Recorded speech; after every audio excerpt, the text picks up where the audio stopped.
के परम सखा। बंधुओं, भगवान श्री कृष्ण और श्री सुदामा जी सांदीपनी गुरुकुल में साथ में पढ़ते थे। एक दिन श्री दुर्वासा जी भिक्षा मांगने के लिए गुरुकुल में आए। गुरुमां ने मन में विचार किया कि दुर्वासा जी तो संत हैं, ऋषि हैं, इनको सब जगह से भिक्षा मिल ही जाएगी, यहां नहीं मिलेगी तो कहीं और से मिल जाएगी, इनको कोई मना थोड़ी कर सकता है।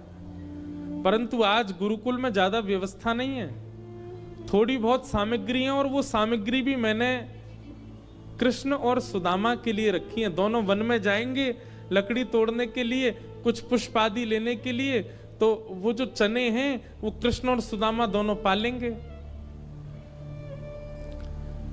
अब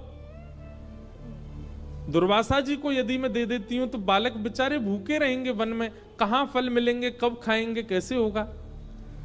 तो गुरु मां ने आज दुर्वासा जी को भिक्षा देने से इनकार कर दिया और कहा, महाराज जी आज तो आप कहीं और से पा लीजिए, कल हम दे देंगे।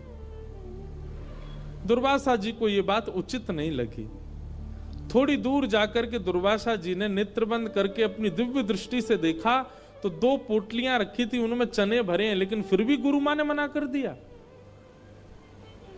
दुर्वासा जी ने श्राप दे दिया, श्राप देता हूं, जिनके लिए भी मां ने वो पोटलियां बचा के रखी हैं, जो भी उन चनों को खाएगा वो लक्ष्मीहीन हो जाएगा, उसके जीवन से लक्ष्मी चली जाएगी, भोजन पाने के लाले पड़ जाएंगे उसके लिए। एक ऋषि को देने से मना कर दिया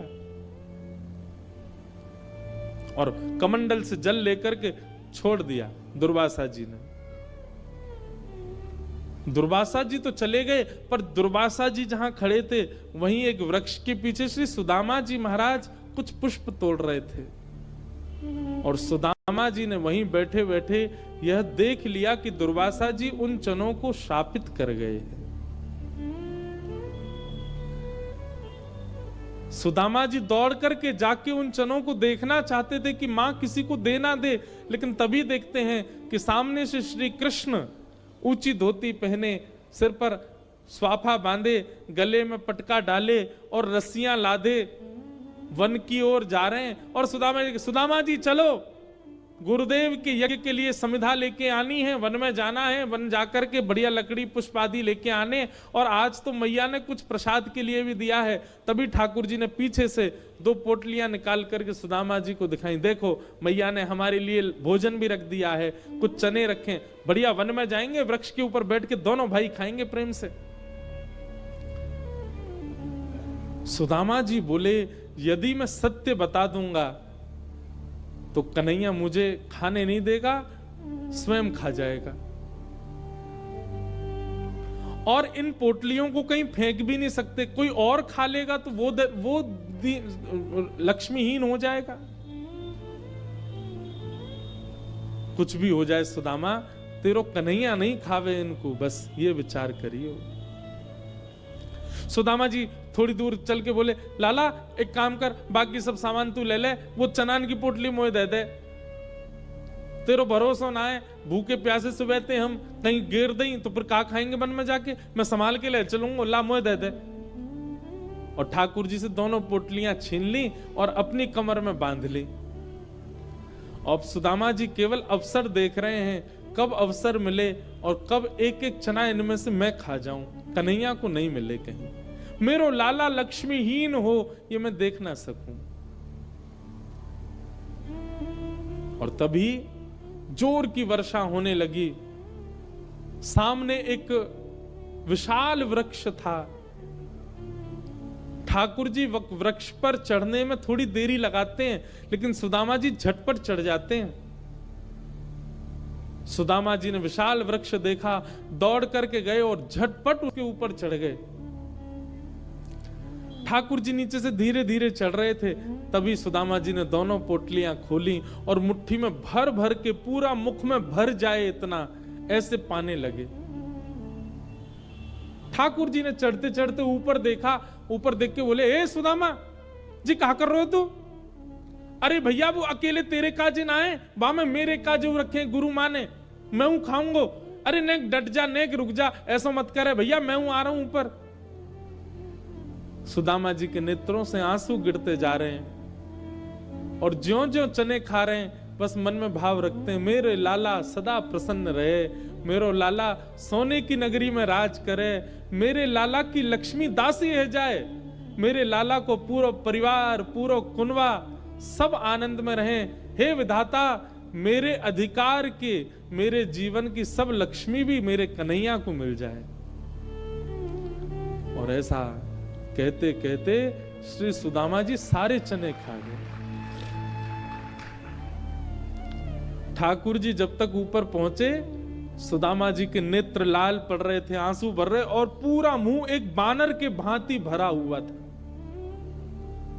भगवान बोले, सुदामा ये वास्तव में तू ही है? ऐ तेरे अंदर तो सबरे गुण देखे मैंने, पर ये आज पहली बार दुर्गुण देखो कि तू मेरे अधिकार के भोजन को पागो।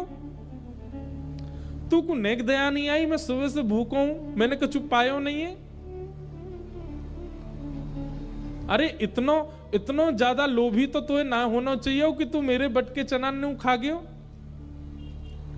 और ठाकुर जी सुदामा जी से नाराज हो गए। सुदामा जी बार बार ठाकुर जी को पकड़ के हृदय से लगाएं, लाला तू सदा प्रसन्न रहेगो, तू सदा खुश रहियो, बस तो को कभी कोई के आगे हाथ नहीं पसारने पड़े, पूरी दुनिया तेरे आगे हाथ पसारे।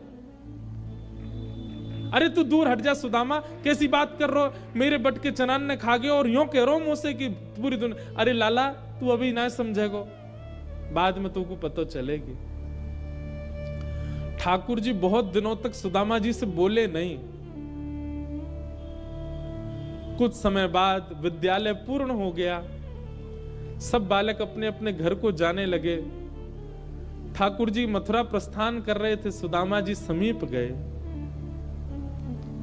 ठाकुर जी को हृदय से लगाया, लाला तू सदा प्रसन्न रहियो और खूब खुश रहियो, और मेरा आशीर्वाद है लाला, मैं ब्राह्मण हूं, तो को आशीर्वाद दे सकूं, चल मेरे चरण में प्रणाम कर। ठाकुर जी प्रणाम करे, सुदामा जी कह रहे तू सदा प्रसन्न रहे लाला, तो पे कभी कोई कमी नहीं होगी।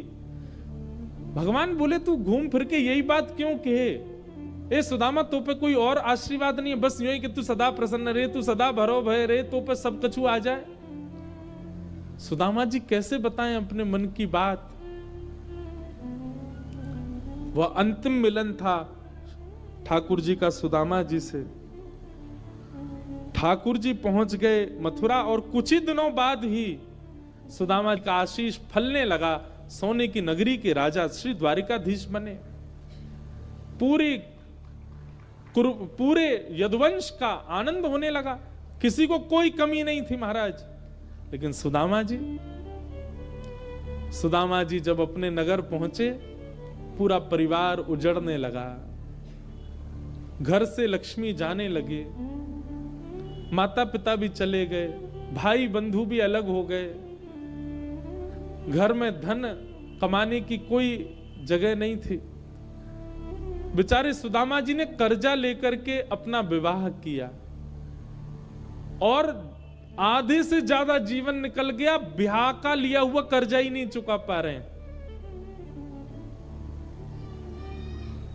बंधुओं, सखा हो तो सुदामा जी जैसा हो, नहीं तो हो ही नहीं। ऐसा प्रेम कहां है संसार में? इतना बड़ा त्याग कौन कर सकता है अपने के लिए?